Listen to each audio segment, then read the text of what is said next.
सभी साथियों को नमस्कार। साथियों, 2 वर्ष का परीक्षा काल पूर्ण होने पर सबसे पहले तो आपको मेरी तरफ से हार्दिक बधाई और शुभकामनाएँ। आप सभी का 2 साल का परीक्षा काल कहें या परीक्षा काल कहें, ये अगर हम इसको परीक्षा काल कहें तो ज़्यादा अच्छा रहेगा, क्योंकि आपने 2 साल कम सैलरी में आपने अपना टाइम निकाला है दोस्तों। तो दोस्तों, अब आपके 2 साल पूरे हो चुके हैं, अब आपको मिलने वाली है पूरी सैलरी। तो उससे पहले दोस्तों हमें करना होगा स्थायीकरण का स्थायीकरण का आवेदन करने के लिए सबसे पहले हमें क्या करना है, कौन कौन से फॉर्म हमें भरने हैं। साथियों, पूरी ऑनलाइन प्रोसेस है, लेकिन कुछ ऑनलाइन ऑफलाइन आपको जो फॉर्म भरने हैं वो ऑफलाइन चेकआउट फॉर्म होते हैं, ताकि आप अपनी सूचना जो है वो अच्छी तरीके से आप उसमें भर दो। क्योंकि आप क्या है कि ऑनलाइन आवेदन जब आप करोगे और आपने यदि इसमें गलत फॉर्म भर दिया तो आप सबसे पहले पीओ को भेजोगे। बाई एनी चांस गलती से पीओ ने यदि डीओ को भेज दिया तो डीओ जाने के बाद में साथियों 5 से 10 दिन का समय वहाँ लग जाता है। आपको फॉर्म देखेंगे, उसके बाद रिजेक्ट करेंगे, रिजेक्ट करने के बाद वापस पीओ के पास आएगा, फिर पीओ वापस रिजेक्ट कर उनको पीओ साहब अपने जो साहब हैं वापस उनको रिजेक्ट करेंगे। तो साथियों आपका कम से कम आपका 20 दिन का समय आपका निकल जाएगा। तो इसलिए क्या है कि पूरा जो फॉर्म है आपको बहुत ही सावधानी के साथ भरना है, और कैसे कैसे भरना है ये पूरी प्रोसेस आज मैं आपको बताने वाला हूँ। तो साथियों, सबसे पहले तो क्या है कि आपको सीएल की काउंटिंग की सबसे बड़ी प्रॉब्लम आती है कि सीएल की काउंटिंग हमें कैसे करनी है। तो सीएल की काउंटिंग के बारे में आपको पूरी प्रोसेस आपके लिए। तो साथियों, आपको ये कुछ 5-7 एक फॉर्म है, तो ये आपको भरने हैं। अच्छा, ये फॉर्म क्या आपको पीओ साहब को जमा कराने? नहीं, बिल्कुल बिल्कुल नहीं कराने आपको जमा, क्योंकि वहाँ आपको जमा कराने की कोई आवश्यकता नहीं है। अगर आपके पीओ साहब यदि लेते हैं तो आपको देने में भी कोई प्रॉब्लम नहीं है, पर बाकी वैसे आपको जमा कराने की कोई भी आवश्यकता नहीं है। तो साथियों, सबसे पहले तो आपका जो विद्यालय का नाम है, आपका विद्यालय यदि माध्यमिक है तो माध्यमिक लिख देना। ये माध्यमिक लिखा ही हुआ है ऑलरेडी, और नहीं है उच्च माध्यमिक, वो सॉरी उच्च प्राथमिक यदि है तो आप ये माध्यमिक की जगह साथियों यहाँ पर प्राथमिक आप यहाँ पर लिख सकते हो, प्राथमिक। उसके बाद में आपको करना है, उसके बाद में आपको सबसे पहले आपको क्रमांक आपको भरने, क्रमांक आपको भरने की ज़रूरत नहीं, क्योंकि ये आपके पीओ साहब का या डीओ साहब का काम होता है। तो उसके बाद में आपको क्या करना है, देखो अब सबसे पहले तो क्या है, जल शिक्षा अधिकारी महोदय, जो भी आपके ज़िले का नाम है, आपके डिस्ट्रिक्ट का नाम आपको यहाँ पर भरना है, आपके ज़िले का नाम। उसके बाद में विषय, विषय है कार्मिक। अब कार्मिक के बाद में आपका नाम आएगा साथियों, यहाँ पर आपका नाम, जैसे कार्मिक आपका नाम माना कि अशोक कुमार है तो अशोक कुमार के स्थायीकरण के हेतु, कार्मिक अशोक कुमार के स्थायीकरण हेतु आपका नाम यहाँ पर साथियों आ जाएगा। उसके बाद में आपको क्या करना, उपरोक्त विषयांतर्गत निवेदन है कि अब यहाँ पर साथियों आपका फिर से आपका नाम आएगा कि जैसे आपका नाम अशोक कुमार है तो श्री अशोक कुमार अध्यापक ने श्रीमान। अब देखो साथियों, यहाँ पर आप क्या है, यहाँ पर आप कंफ्यूज होते हो कि यहाँ कौन सा आदेश हमें भरना है। तो यहाँ पर आप याद रखना, आपको जो सीबीओ ऑफिस से आपको जो आदेश मिले थे, जो आपके जो बीडीओ साहब ने जो आपको आदेश दिए थे ना, वो बीडीओ साहब वाले आदेश क्रमांक आपको यहाँ पर भरने हैं, बीडीओ साहब वाले आदेश क्रमांक, ठीक है ना। विदेश, अब यहाँ पर लिखना है कि निवेदन है कि अशोक कुमार अध्यापक ने श्रीमान बीडीओ साहब के आदेश क्रमांक। अब आपके आदेश क्रमांक सबसे ऊपर उस पर साथियों लिखे होते हैं, तो आपको वो वाले आदेश क्रमांक आपको यहाँ पर लिख देने हैं, ठीक है ना। उसके बाद में दिनांक, अब उसकी आपको तारीख आएगी उसमें कि अनुपालना में दिनांक को मध्यांत खाली जगह स्थानीय विद्यालय में अध्यापक के रूप में कार्य ग्रहण किया था। अब देखो यहाँ पर क्या करना है आपको कि आपको एक तो वीडियो साहब के आपको आदेश भर देने हैं, उसके बाद में मध्यांत, मध्याह्न, अब मध्याह्न पूर्व या आपकी पश्चात आपकी ज्वाइनिंग है तो आप यहाँ पर लिख दोगे। यदि आपके मध्याह्न पूर्व यदि आपकी ज्वाइनिंग है तो आप यहाँ लिख दोगे, और मध्याह्न पश्चात है तो भी साथियों आप यहाँ पर लिख दोगे। अब उसके बाद में, इसके बाद में साथियों आपको यहाँ पर ये कार्यग्रहण तिथि से स्थानीय विद्यालय में निरंतर कार्यरत हैं, इन्होंने 2 वर्ष का परिवीक्षा काल दिनांक इतने को संतोषपूर्वक पूर्ण कर लिया। अब साथियों आपको यहाँ पर क्या लिखना है, 2 वर्ष का परिवीक्षा काल आपको पूर्ण कैसे करना है। देखो जैसे आपकी ज्वाइनिंग है, माना कि अभी अक्टूबर चल रहा है, माना कि 2 अक्टूबर की, और 2 अक्टूबर की आपके मध्याह्न पूर्व, मध्याह्न पूर्व की मॉर्निंग की आपकी ज्वाइनिंग है, तो साथियों आपका जो फिक्सेशन जो होने वाला है वो 2 अक्टूबर को ही हो जाएगा, यानी कि स्थायीकरण जो है आपका 2 अक्टूबर को ही हो जाएगा। अब दूसरी बात सुनिए, यदि आपकी ज्वाइनिंग है माना कि 2 अक्टूबर की, अब आपकी ज्वाइनिंग मध्याह्न पूर्व नहीं है बल्कि आपकी ज्वाइनिंग है मध्याह्न पश्चात, मध्याह्न पश्चात। तो साथियों अब आपका क्या आपका जो स्थायीकरण है वो स्थायीकरण क्या 2 अक्टूबर को पूरा होगा? नहीं, बिल्कुल नहीं होगा। आपका स्थायीकरण होगा साथियों अब 3 अक्टूबर को, यानी कि वो वाला जो दिन है वो वाला दिन आपका काउंट नहीं होगा, यानी कि आपका स्थायीकरण अब कितने तारीख को होगा?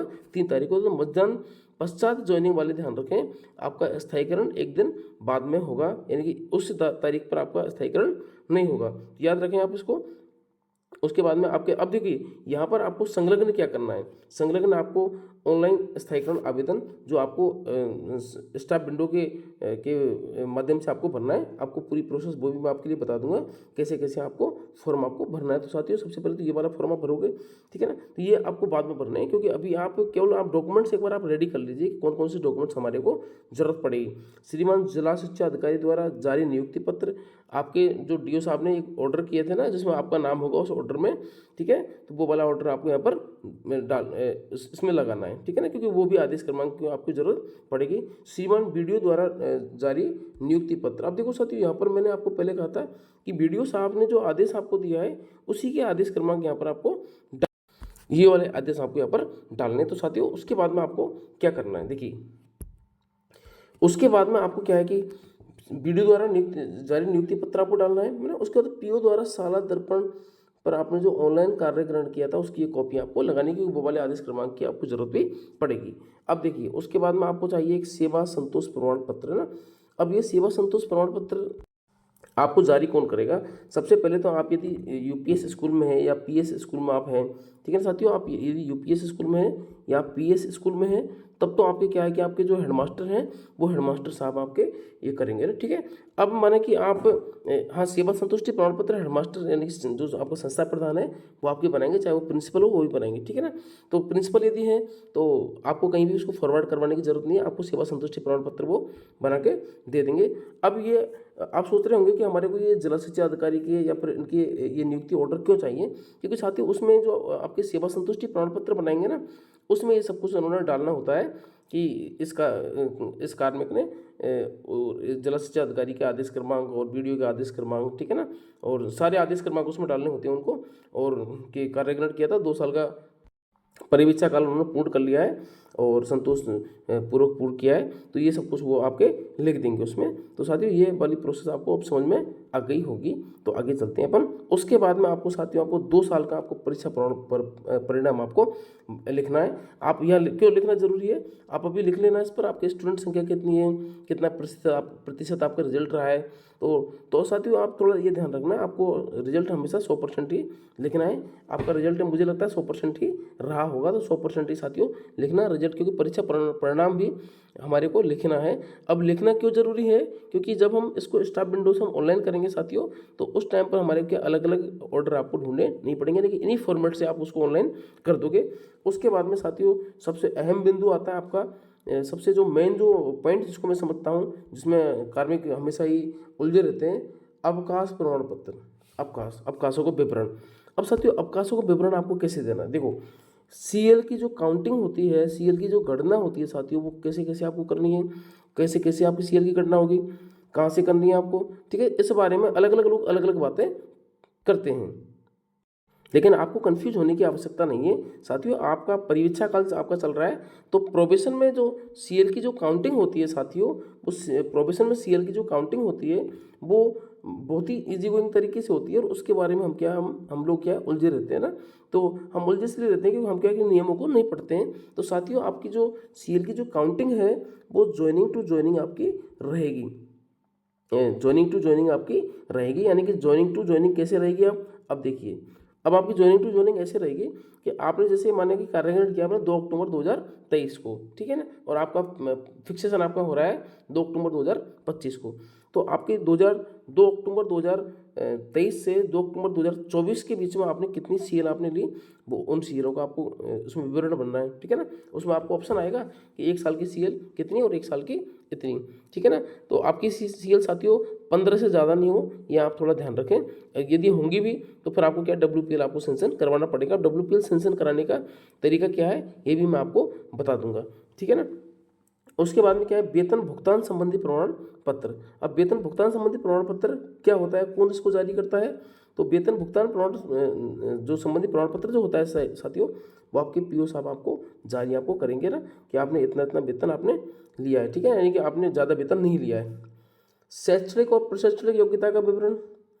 अब साथियों शैक्षणिक और प्रशैक्षणिक योग्यता का विवरण का मीनिंग क्या होता है कि आपने कौन कौन सी योग्यता आपने ग्रहण आपके पास में है, क्या क्या डिग्रियाँ आपके पास में, वो सारी डिग्रियों के बारे में आपको करना है। पीओ द्वारा फोटो व हस्ताक्षर मेल प्रमाण पत्र। अब देखो पीओ के द्वारा जो फोटो और हस्ताक्षर मेल प्रमाण पत्र, इसकी ज़्यादा कोई आवश्यकता साथियों नहीं है। निरंतर एवं नियमित सेवा संबंधी प्रमाण पत्र, इसकी आवश्यकता हमारे को है कि हमने कब से कब तक हमने कहाँ से कहाँ तक हमने सेवा की है। तो साथियों इसमें क्या है कि आपका जैसे माना कि आप आपने ज्वाइनिंग की माना कि 2 अक्टूबर 2023 को, तो 2 अक्टूबर 2023 से, और आप यदि उसी स्कूल में हो तो आपको लिखना निरंतर। यदि आप उस स्कूल में नहीं हो तो साथियों आप 2 अक्टूबर 2023 से लेकर के और 1 साल तक 2 डेढ़ साल तक आप कहाँ रहे वो लिखना है। उसके बाद में फिर माना कि आपका MGGS में सिलेक्शन हो गया तो आपको उस तारीख लिखनी है भाई कि इस तारीख से 23 अक्टूबर 2023 से, और आप माना कि क्या है कि अभी 30 जून तक माना कि आप रहे एक स्कूल में, ठीक है। उसके बाद में आप 1 जुलाई से आप माना कि दूसरे स्कूल में चले गए, यानी कि MGGS में आप चले गए, तो 1 जुलाई 2025 से और निरंतर आपको क्या है उसी जो MGGS विद्यालय नया विद्यालय आपको जो भी है वहाँ पर आपको लिख देना साथियों।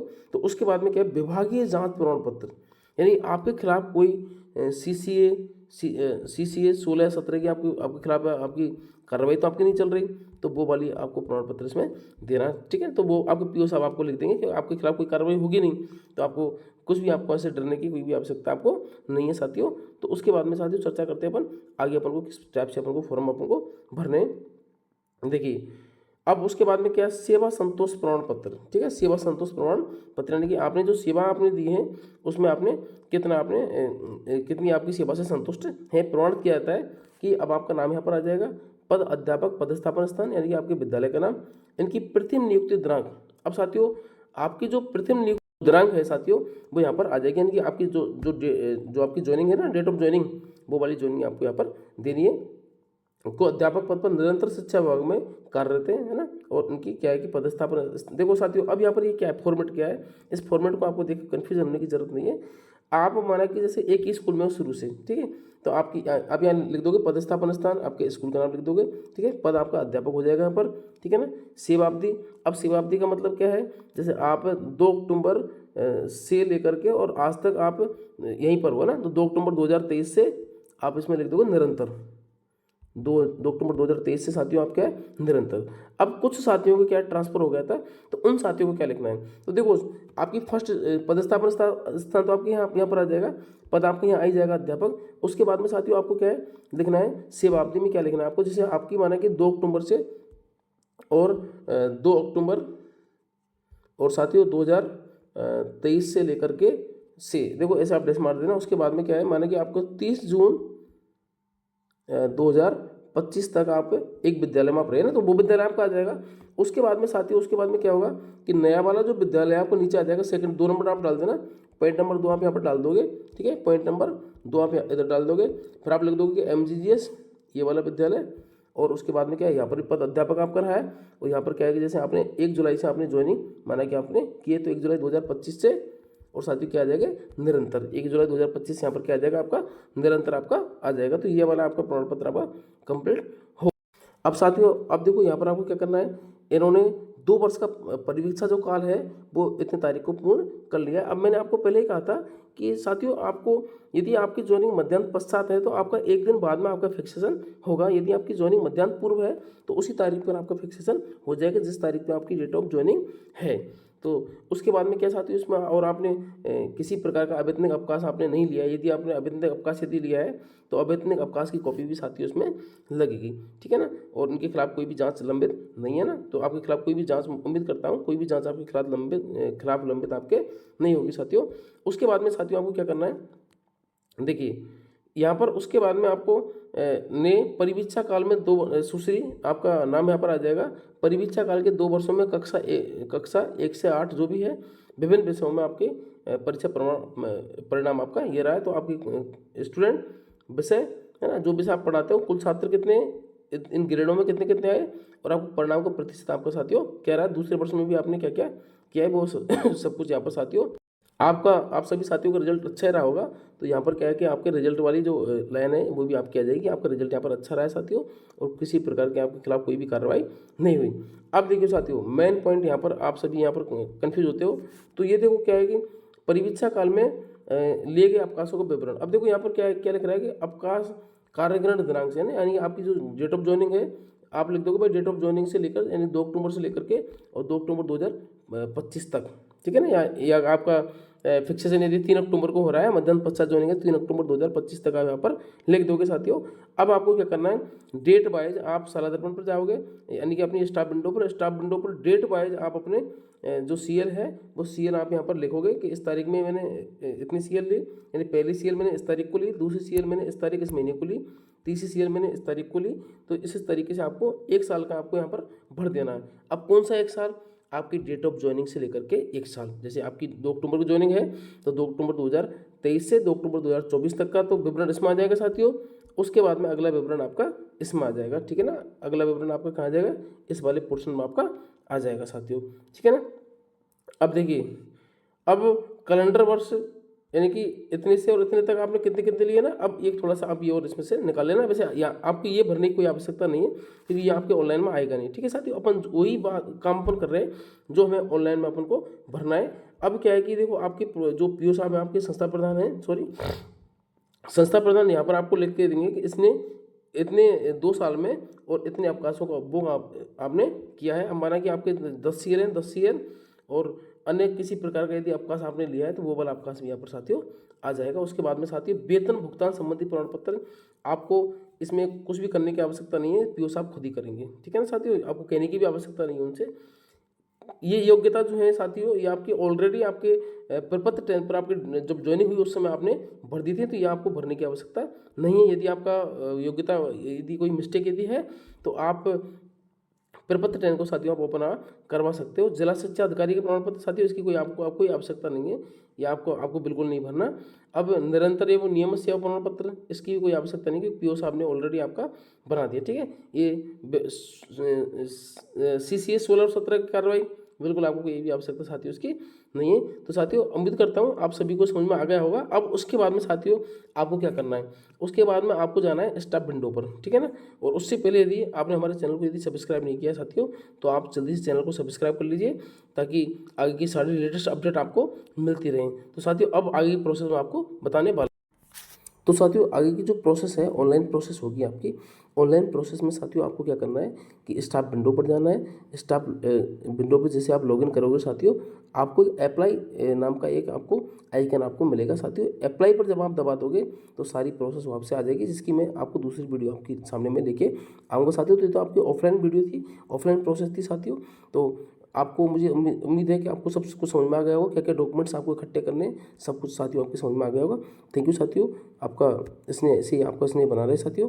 धन्यवाद। आप हमारे चैनल को साथियों शेयर और सब्सक्राइब जरूर करें।